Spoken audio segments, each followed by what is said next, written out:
gdje svak svjetla nastajaš u njemu.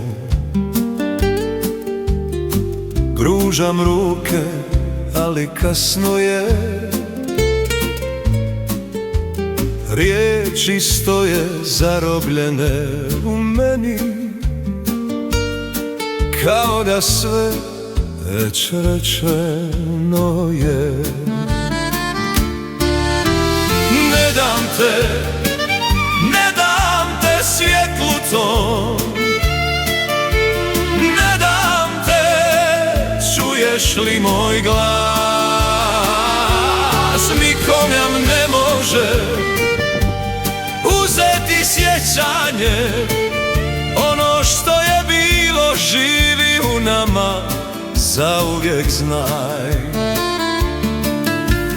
Vrata se zatvoriše